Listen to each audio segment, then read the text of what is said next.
Aujourd'hui, nous procédons à la lecture du chapitre 22 du christianisme traditionnel, tromperie ou vérité. Leo tutawasomea sura 12 ya kitabu yetu kinaitwa Kikristo kya kumwanzo, udanganyifu au kweli. Et spécialement dans le thème le renouvellement et nouvelle naissance. Na kwa upekee tutabeba tungo inayoitwa kufaniwa upya na kuzaliwa upya. Renouvellement et nouvelle naissance. Kufaniwa upya na kuzaliwa upya. L'expérience de la justification met fin à l'ancienne vie que l'on a vécue sans Dieu. Onjo la kufaniwa upya unatia ukomo kumaisha ya zamani ile mtu alikuwa nayo bila Mungu. Et elle dirige le renouvellement intérieur. Na inaongoza kufaniwa upya kwa ndani. Bien qu'il s'agisse d'une seule œuvre de rédemption et de délivrance, hata kama vile inakuwa ni tendo moja ya ukombozi na ya kufunguliwa, l'œuvre de grâce divine s'accomplit dans les divers domaines de notre vie. Tendo la neema la kimungu likunatimizwa katika vipande mbalimbali vya maisha yetu. Et c'est pourquoi différentes notions sont employées pour l'exprimer. Ndio kwa maana matamko mbalimbali inatumiwa njoo ya kuionesha. C'est par le réveil que tout commence. Ni na amko njo yote kunaanza. L'homme séparé de Dieu, Mutu aliyotenganishwa na Mungu, et qui de ce fait est spirituellement mort, na kwa ile ni mwenye kufa mkiroho, et comme secoué pour être réveillé, anatikiswa ili alamushwe. ceci arrive par l'Esprit de Dieu pendant la prédication de l'évangile. Na hii ikunafanika na roho ya Mungu wakati ya mahubiri ya Injili. Jusqu'à ce moment précis, et sans le savoir, cet homme est en vérité spirituellement mort. Paka na ile wakati, bila kujua, huyu muntu kweli kweli ni mwenye kufa mkiroho. Pour lui, tout est en ordre dans le monde. Kwake yeye maneno yote mudunia iko sawa. Et il n'a nullement conscience que quelque chose pourrait ne pas aller. Na ajua hata kusema kitu kimoja akiendeke. Qu'un homme soit religieux ou pas, mutu awe wa kidini au hapana, il repousse toute pensée d'un au-delà. Kona katala wazo yote ya kusema kuna kwa fazi ingine ngambo ya pili. Celle d'une responsabilité personnelle devant Dieu. Ile ya kuwa na madaraka ya kipekee mbele ya Mungu. Et d'un jugement dernier. Ya kuwa kuna hukumu ya mwisho. S'il n'exclut pas totalement une telle possibilité, na kama asikatale kabisa kabisa ya kusema kunawezekana kuwa maneno kama haya, il se dit en lui-même et le proclame à haute voix: je n'ai tué personne. Je n'ai pas fait ceci ou cela.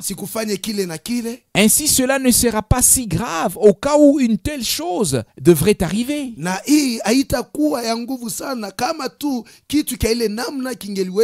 Eh bien, voilà. En réalité, il arrivera effectivement quelque chose.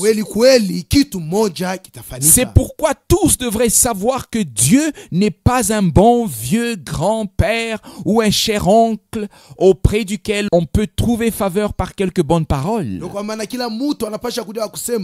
Mungu ana nkambo moya mzuri au muyomba moya ule kwake tunaweza kupata ako bintu mo bizuri na maneno mzuri. Car à ce moment-là, Dieu ne sera plus le bienveillant sauveur, na wa ile wakati Mungu hatakuwa tena ule mokozi mwema, mais le juge sévère. Lakini atakuwa muamuzi mwenye ukali. Il est lié à sa parole. Yeye anafungwa na neno lake. Et doit juger tout homme conformément à celle-ci. Na anapasha kusambisha kila mtu kufatana na neno lake. De même que maintenant, paka vile sasa, il est lié à sa parole et qu'il pardonne à chacun de ceux qui croient en lui,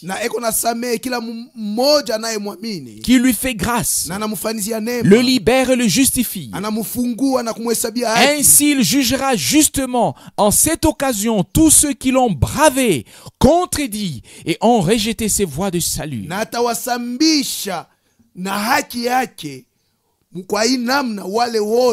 walimukangalia, wale wote walimukatala na kukana njia zake ya wokovu. Ceux également qui ont tenté de chercher le salut à leur propre manière, Na wale tena walijaribu kutafuta okovu manjia yao wenyewe, sans se confier réellement en Dieu, bila kujitolea kabisa kabisa kwa Mungu, seront grandement désappointés. na kweli kweli watapatishwa haya. En réalité, Kwa kweli il ne s'agit pas seulement de croire en Dieu, mambo iko hapa ana kuamini ndani ya Mungu mais tu, bien de croire Dieu lakini mambo iko hapa ni kumwamini Mungu et de croire conformément aux voies de salut qu'il a établies pour l'humanité. na kuamini kabisa kabisa njia ya wokovu ile aliweka juu ya ulimwengu. Celui qui ne croit pas Dieu fait de lui un menteur. Ule asimwamini Mungu anamfanya Mungu kuwa muongo. 1 Jean chapitre 5 verset 10. Yohane wa kwanza sura ya 5 mstari wa 10. Tout d'abord, Kwanza il est de fait que l'homme naturel, inaonesha kusema mutu wa mwili, même s'il est très religieux hata kama yeye ni wa kidini et agit comme tel, na eko natenda sawa wa ne kidini, discerne pas les choses spirituelles. hawezi kufafanua maneno ya kiroho. Cela commence donc, comme nous l'avons déjà mentionné, par le réveil, Na hii iko naanza paka vile tunaisha kutangulia kuisema na amko, par une secousse de la conscience, kwa kutikizwa ndani ya zamiri, laquelle sort du sommeil de la mort spirituelle. na ile iko natosha mutu muusingizi ya mauti ya kiroho. Lors de la prédication de Pierre à Pentecôte, Na wakati Petro alihubiri siku ya Pentekosta, les gens furent tellement saisis, watu wakaguswa sana, ébranlés intérieurement et réveillés, walitikiswa ndani yao na wakaamshwa, qu'ils s'écrièrent: hata wafikia mkipimo Ô kulalamika, hommes frères, que ndugu, ferons-nous? tutafanya nini? Actes chapitre 2 verset 37. Matendo ya Mitume sura ya 2 shairi ya 37. Lors de la prédication de l'évangile, Wakati injili inahubiriwa, différentes expériences sont faites par les auditeurs croyants. wasikilizi waamini wanaonja vitu vingi. Lorsque Pierre prêcha dans la maison de Corneille, et au cours d'une seule prédication, toute l'œuvre de Dieu s'accomplit en une seule fois, allant de la conversion jusqu'au baptême du Saint-Esprit. Wakati ile Petro alihubiri munyumba ya Kornelio, na ilikuwa tu ni mahubiri moja, tendo lote la Mungu likatimizwa mara moja, na ilianzia mukugeuka paka na kubatizwa ya Roho Mtakatifu. Actes chapitre 10 du verset 34 verset 48. Matendo ya Mitume sura 10 shairi ya 34 paka 48. C'est selon la disposition intérieure de l'auditeur, Ni kufatana na hali ya ndani ya msikilizi, de son attente dans la foi et de la pleine autorité de la prédication, que l'Esprit de Dieu peut agir conformément à la parole annoncée. na kongojea kwake katika imani na mamlaka kabisa kabisa ya mahubiri, ile roho ya Mungu inaweza kutenda kufatana na neno lililotangazwa. Il est bon qu'à cet égard aucun chablon n'ait été donné à appliquer. Na mzuri sana njupa hii mambo abakulete kitu kia inje kile mtu anaweza kutumia. La foi agissante, Imani inayotenda réellement valable auprès de Dieu, yenye kuwa na bei kweli kweli mbele ya vient Mungu, de la prédication, iko natokea mukusikia, c'est-à-dire du message du plein ni évangile. kusema ku ujumbe ya injili mutele yayo. Toutes les expériences nécessaires au salut peuvent être faites par ceux qui écoutent la parole de Dieu. Onjo zote ya muhimu sana njoo ya wokovu inaweza kufaniwa na wale wote wanasikia neno. L'Esprit de Dieu commence à agir dans une personne, lui accordant la connaissance d'elle-même qui va la conduire au repentir. Roho Mungu anaanza kutenda ndani ya mtu na kumupatia ufahamu ya ye mwenyewe, ile itamuongoza kutubu. Alors, cette personne ressent avec douleur les choses qu'elle n'avait pas faites correctement et elle en demande pardon à Dieu. Na kwa hivi mtu anasikia na uchungu maneno yale asikufanye gisi inavyostahili, na atamuomba Mungu musamehe. Oh, pardonne-moi Seigneur, Bwana wangu ni j'ai rehemu, péché contre toi. nimekufanyia zambi. La conviction de péché pénètre si profondément un homme qui se trouve dans la présence du Dieu saint hakikisho ya zambi inaingia kabisa kabisa ndani ya mtu ule anakutaniwa mbele ya kwapo kwa Mungu qu'il mtakatifu, s'écrie: hata fike mkipimo ya kulalamika, Seigneur, Bwana, j'ai péché contre le ciel et contre toi. nimetendea mbingu zambi na nimekutendea wewe zambi. Il s'ensuit un changement de vie et une réparation. Na ile tafata ni kugeuzwa kwa maisha na kutengeneza. Celui qui volait ne vole plus. Yule alianza kuiba aibi tena. Celui qui mentait ne ment plus. Yule alianza kusema uongo asemi tena uongo. Il y a une réelle conversion à Christ Kunakuwa kumgeukia Kristo kwa kweli. et un renouvellement qui aboutit à une nouvelle naissance. Na kufaniwa upya kule kunafikisha mutu azaliwe upya. Celui qui a été ainsi saisi par la conviction de péché prie le Seigneur de lui pardonner tous ses méfaits et il reconnaît devant lui ce qui charge son cœur et l'oppresse. Na yule aliguswa kabisa kabisa na hakikisho ya zambi, eko na mwomba Bwana apate kumsamehe makosa yake yote, na anatambua mbele yake ile yote ilikuwa mzigo kumoyo wake na ilikuwa ikunamwangaisha. Pendant la prière se passe quelque chose de tout à fait extraordinaire. Na wakati ya maombi kitu moja kia mastajabu kikunafanika, À savoir l'œuvre surnaturelle de la grâce. yani kazi ya kimungu ya neema. Subitement, Kwa ghafla la certitude du salut uhakika ya wokovu et la paix de Dieu entre dans son cœur. na salama ya Mungu inaingia ndani ya moyo wake. Une personne qui éprouve la repentance sait qu'en cet instant, c'est la foi en Jésus-Christ qui sauve. Ule mutu eko na tubu anajua ya kusema mui wakati yenye kwa kunaokoa ni imani ndani ya Yesu Kristo tu. C'est une expérience réelle, Na inionjo ile mutu anajigusia un mwenyewe. événement intérieur perceptible. Ni mambo ile kunafanyika ndani ya mutu na mutu anaweza kuisikia na kuigusa na mikono yake. Une action directe de l'Esprit de Dieu dans la personne qui devient Ni croyante. tendo yenye kutokea moja kwa moja kwa roho ya Mungu ndani ya mutu mwenye kuwa mwamini. L'Esprit de Dieu rend ensuite témoignage à son esprit Na roho wa Mungu unaanza kushuhudia roho yake qu'elle est devenue une enfant de Dieu. ya kusema huyu mtu amekuwa sasa mtoto wa Mungu. Romains chapitre 8 verset 16. Wa Roma sura ya 8 mstari 16. Le salut en Christ peut être aujourd'hui encore expérimenté. Leo tena okovu ndani ya Kristo mtu anaweza tena kuionja. Il est une expérience pratique. Nayo ni onjo ile mtu anapaswa kufanya maisha yake. Lorsqu'un homme se tourne vers Dieu avec une foi véritable Wakati mtu anamgeukia Mungu na imani ya kweli et lui ouvre tout son cœur en toute na confiance, kumfungulia moyo wake na matumaini yote, c'est-à-dire en ne disant pas seulement j'y entre une fois juste pour écouter ce qui se dit, ni kusema ashiseme tu naingia motu mara moja ili nisikie kwa ile naweza kusemewa amo, mais bien celui qui vient dans des dispositions correctes lakini yule amekuja muhali inayofaa et qui commence à parler avec le Seigneur après avoir écouté ce qu'il lui a dit à travers la prédication. na anaanza kusema na Bwana kisha yeye kusikia ile Bwana alisema naye kupitia mahubiri. Cet homme peut aujourd'hui encore faire une expérience véritable avec Dieu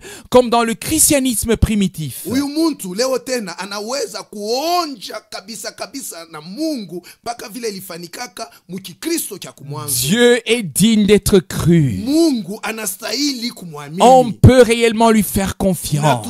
tunaweza kumtumainia kabisa kabisa. Le fait est que malheureusement, Na mambo ile kwako ni kusema kwa ole tu au travers des diverses orientations de foi dans l'Église, kupitia manjia mbalimbali ya imani ndani ya kanisa, le chemin étroit suivi par le Seigneur et ses disciples, avec les expériences qui les accompagnaient, n'a été présenté qu'au travers d'une image totalement défigurée. njia mwembamba ile Kristo na wafasi wake walikuwa wanafata na maonjo ile ilikuwa inashindikiza watu, waliionesha munamna ile aina ya mzuri. Lors de notre conversation avec Dieu, Wakati tunaposungumuza na Mungu, nous devons le croire comme un enfant tunapasha kumwamini kama vile mtoto kidogo et lui répondre comme si nous répondions à une lettre qui nous serait adressée. na kumujibu kama vile tukunajibu kubarua ile walituandikia. Nous nous reportons à ce qu'il nous a écrit. Na sisi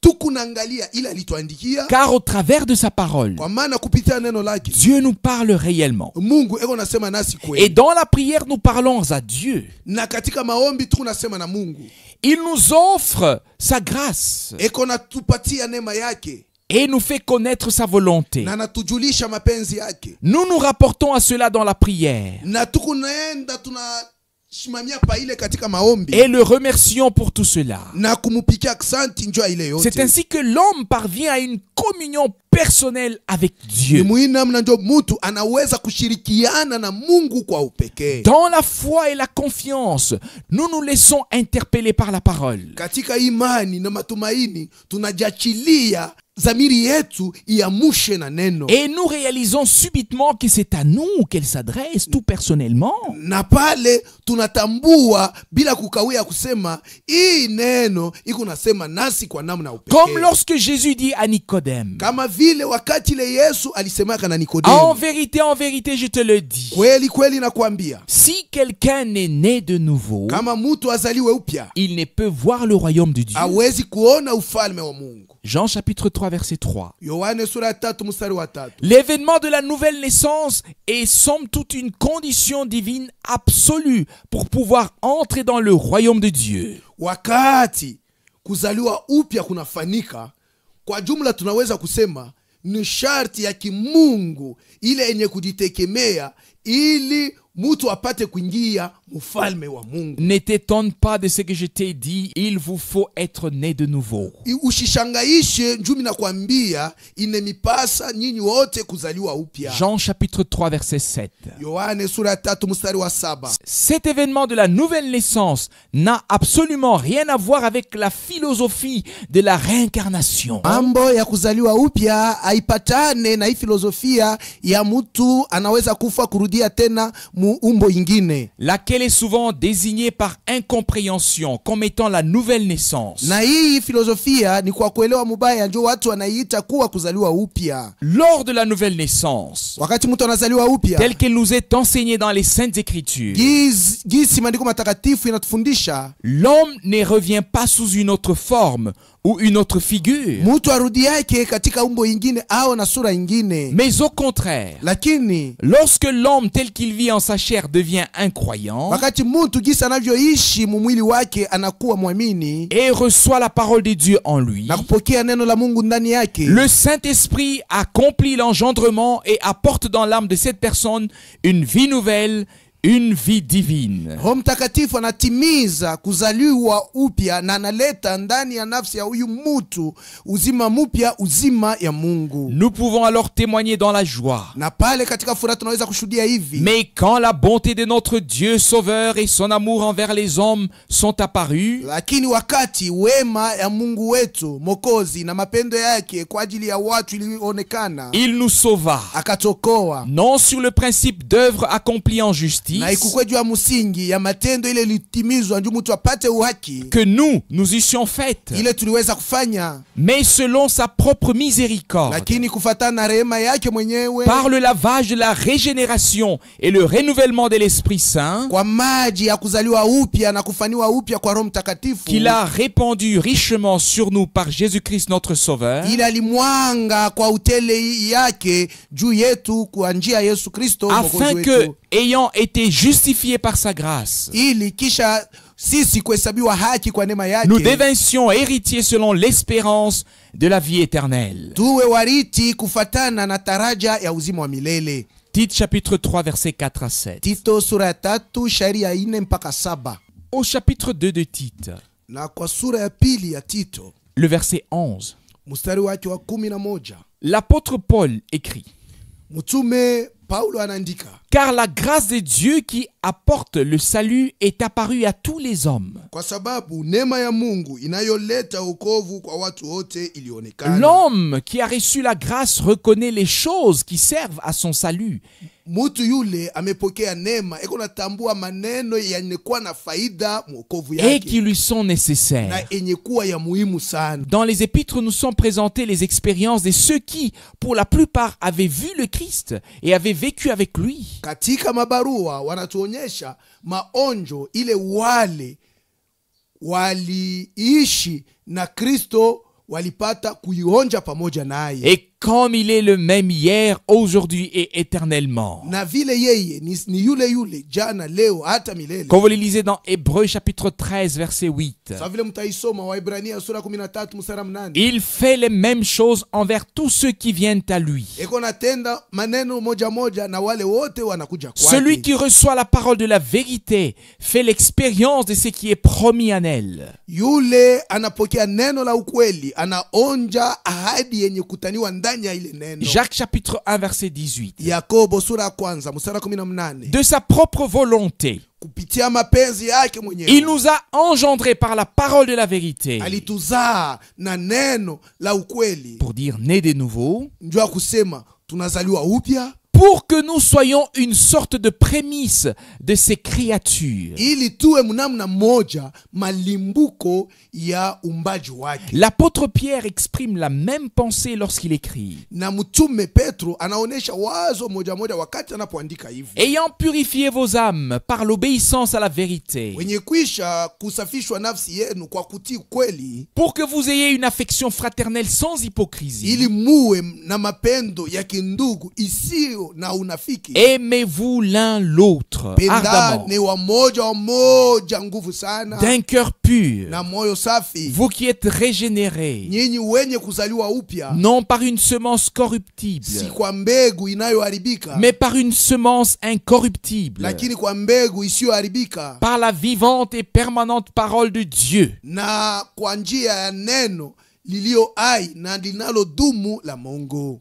1 Pierre chapitre 1, le verset 22 et le verset 23. Petro wa kwanza sura ya kwanza mstari wa 12 mpaka 13. Celui qui fait une expérience personnelle avec Dieu, Ule anaonja kabisa kabisa na Mungu, telles que celles qui nous sont décrites dans la parole de Dieu, kama vile ile maonjo imekwisha kutonyesha ndani ya neno la Mungu. celui-là devient une partie de sa parole et de sa volonté. Huyu mtu amekuja sehemu ya neno la Mungu na sehemu ya mapenzi ya Et Mungu. par ce fait même, Na kwa ile tendo yenyewe il se trouve inclus dans les desseins de salut de Dieu. na anakutaniwa mwenye kuingishwa katika makusudi ya wokovu ya Mungu. De telles personnes peuvent à leur tour classer correctement dans son contexte tout ce qui est écrit. Na watu wa inamna wanaweza kupanga kila kitu gisi nafai muwazo yayo kufatana na vile imeandikwa. Cette parfaite union des rachetés avec leur Rédempteur est indispensable afin que chacun voie les choses de la manière qu'il les voit, lui, et qu'il veuille ce qu'il veut. Hii muungano kamilifu ya wakombolewa na mkombozi wao ni ya lazima sana, ili kila mtu aone maneno munamna ile eko naiona yeye na apate kuangalisha kuile anataka. C'est avec l'expérience de la conversion, Ninaonjo ya kugeuka, du renouvellement ya kufaniwa et de upya la nouvelle naissance na ya kuzaliwa upya que commence la marche de disciples avec Jésus-Christ. njo safari ya wanafunzi na Yesu Kristo iko nayo. L'être tout entier est engagé dans cette marche. Mutu yote muzima anajiingisha mui safari. En ce qui concerne la marche d'un disciple, Na ile mambo inaangalia safari ya mwanafunzi, beaucoup de passages bibliques pourraient être lus. tunaweza kusoma maandiko mengi ya mubiblia. Pour un disciple, Njoo ya mwanafunzi, le Seigneur occupe subitement la première place dans sa vie. Bwana anakamata fazi ya kwanza ndani ya maisha Si yake. cela est nécessaire pour le royaume de Dieu, Na kama hii ni ya lazima sana njoo ya ufalme wa Mungu, même sa maison et ses biens, hata nyumba yake na vitu sa vyake, femme ou son mari, mke wake au mume ses wake, frères et ses sœurs, ndugu zake, dada ses zake, parents ou ses enfants, wazazi wake au watoto wake, ses amis et tous tout le reste doivent être laissés en arrière. warafiki yake na vitu vyote vingine vinapashwa kuachiliwa nyuma. Luc chapitre 18 verset 29. Luka sura 8 mstari wa 19. C'est-à-dire Kusema que si seule de toute une famille cette personne vient à la foi, na kama mtu mmoja tokea tu jamaa moja njo anamini, cette personne ne peut se laisser retenir par sa famille. huyu mtu hawezi kujachilia jamaa yake ipate kumubamba. Devenir disciple de Christ ne signifie pas que l'on va entrer dans un couvent ou dans un ordre religieux. Kuwa mwanafunzi wa Kristo haimaanisha kusema utenda kujifungia mchumba moja fulani au kuwa katikati ya watu wa kidini. Non. Hapana. Mais que tout en demeurant dans sa situation familiale et professionnelle, Lakini mutu mwenye kubakia mu kazi yake ila anafanyaka ya mikono na mwenye kubakia mu jamaa yake ila alizalikiwa. le disciple de Christ va organiser sa vie de chaque jour conformément à la volonté de Dieu. Mwanafunzi wa Kristo atapanga maisha yake ya kila siku kufatana na mapenzi ya Mungu. Le fait d'abandonner le chemin large pour suivre le chemin étroit entraîne certaines conséquences pour chacun de nous. Wakati mutu anacha njia mnene njua kufata njia iliyo mwembamba, inamuletea kole mutu asara, inamuleteaka asara. Personne ne peut servir deux maîtres. Hakuna mutu anaweza kutumikia wa bwana wawili. Personne ne peut suivre deux chemins différents en même temps. Na hakuna mutu anaweza kufata njia mbili ya kuachana saa moja. Le choix doit être fait et la décision doit être prise. Mutu anapasha kuchagua na kukamata mpango. Ce qui fait la manière de vivre de chacun rend témoignage du chemin sur lequel il est engagé. Na njoo ile kunaonesha sema namna mutu yote kunaishi ikuna shuhudia njia kani ile mutu alijiingisha. L'expérience du renouvellement Onjo ya kufaniwa upya concerne le cœur de l'homme, ikunaangalia moyo wa mutu. et cela conformément à la parole d'Ézéchiel Na ile kulingana na neno la Ezekieli au chapitre 36 verset 26, sura yake ya 36 shairi ya 26, dans lequel le Seigneur dit: mule Bwana anasema, et je vous donnerai un cœur nouveau, na nitawapatia nyinyi moyo mpya, et je mettrai au-dedans de vous un esprit nouveau. na nitaweka ndani yenu roho mpya. L'homme intérieur renouvelé se trouve placé devant la grande tâche de se défaire de toutes les choses qui enlaçaient si facilement le vieil homme. Muntu wa ndani mwenye kufaniwa upya anakutaniwa mbele ya ile kazi mkubwa ya kujifungua na vitu vyote vile vilikuwa visha kumfunga kwa rahisi na yule mutu wa zamani. À proprement parler, Na mnamna tu mzuri ya kusema, chaque homme incrédule mutu yote asiye mwamini mène une vie double. eko na maisha mbili. Il n'est pas ce qu'il prétend être, Ana kile eko nazania ni kuwa ce que les autres pensent qu'il est. au ana kile watu eko nazania sema eko. Chaque personne a deux visages. Kila mutu ana mauso mbili. Une fois il se montre tel qu'il voudrait être, Mara moja anaweza kujionesha gisi anataka kuwa, puis à nouveau kisha tena tel qu'il est réellement. anajionesha gisi eko kweli kweli. Sur ce point aussi, l'Écriture nous enseigne de plus clairement. Na pai mambo andiko iko natufundisha wazi sana. Éphésiens chapitre 4 versets 22 à 24. Wa Efeso sura 4 shairi ya 22 mpaka 24.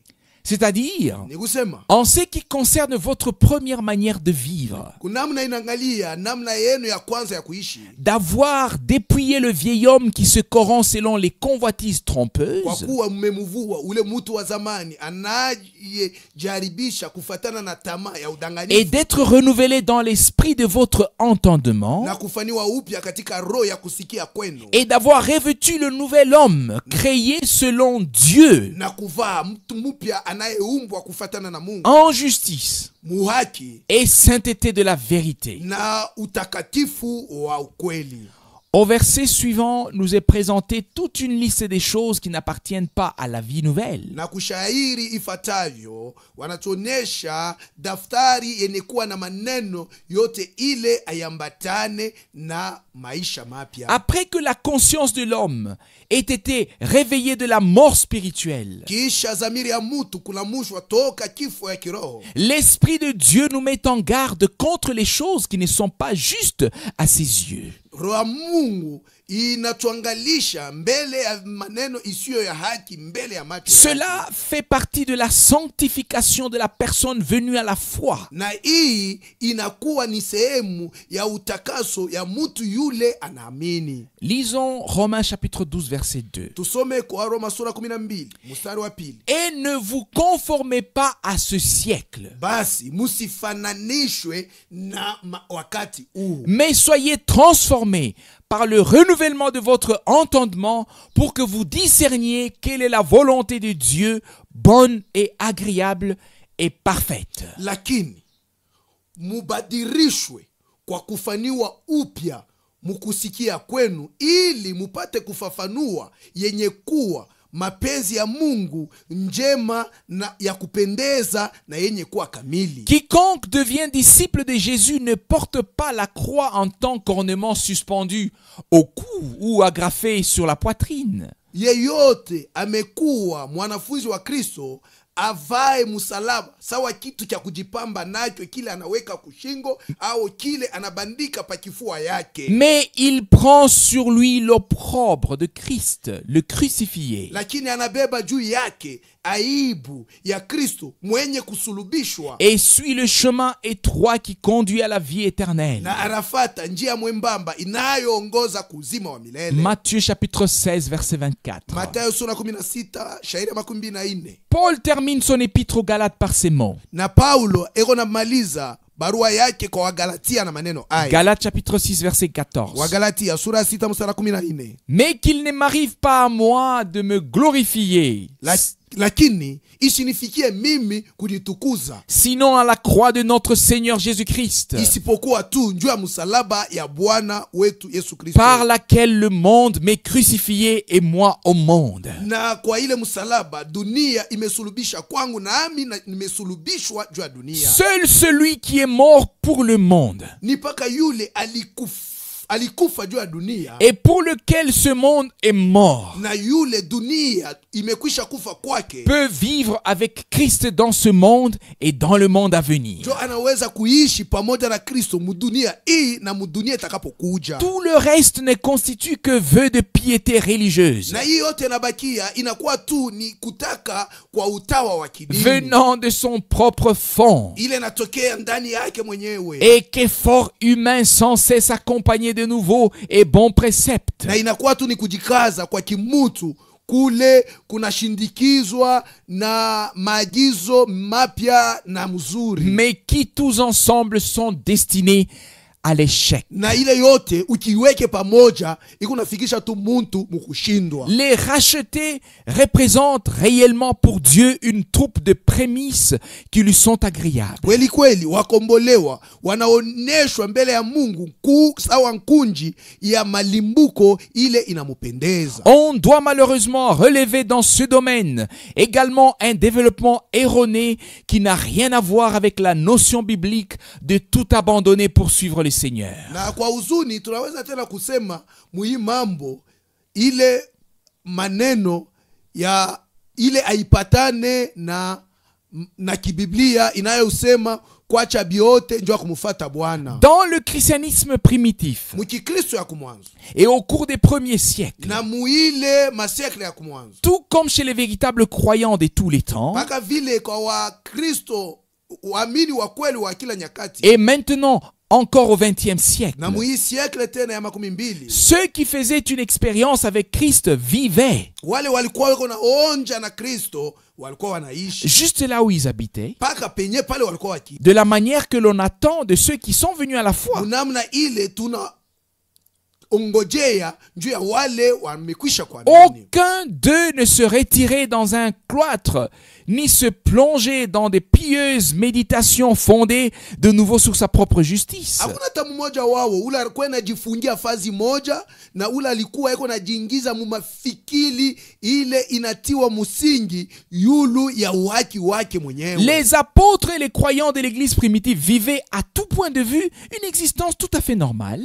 Mitume na waamini wa mkanisa ya kumwanzo walikuwa wako naishi mu mambo yote inangalia kuwapo kwao paka vile vinapasha kuwa, mais ils la vivaient avec Christ lakini ile maishi yao walikuwa wanaiishi pamoja na au Kristo. lieu de travail, Na katikati ya kazi, dans sa famille, jamaa, au village ou en ville. kijijini au mjini, Chacun était uni à Christ et de cette manière, il était un témoin vivant de la grâce qu'il avait expérimentée. kila mtu alifungwa na Kristo, na muile namna alikuwa mshuda mzima wa ile neema alionja. Celui qui est venu à la foi a la possibilité, par la force que Dieu lui donne, de vivre une vie tout à fait normale dans les limites de la parole de Dieu. Ule mwenye kuisha kuamini ana urahisi ya uwezo ya nguvu ya Mungu, ile Mungu anamupatia ya kuishi maisha yake munamna iliyokuwa laini mipaka ya neno la Mungu. Le mariage, Ndo la profession kazi et tout ce qui fait partie du domaine terrestre sont compris dans cette vie normale du croyant. na yote ile inakuwa ya mambo ya hapa pa dunia, inakuwa sehemu ya maisha ya raisi ya Il muamini. ne s'agit pas de retirer les gens du monde, Hapa ina mambo ya kutosha bantu mudunia, mais bien du fait que ce qui est du monde soit retiré d'eux. lakini ya muhimu ni kusema yenye kwa ya mudunia iondoshwe ndani yao. Amen. Amina.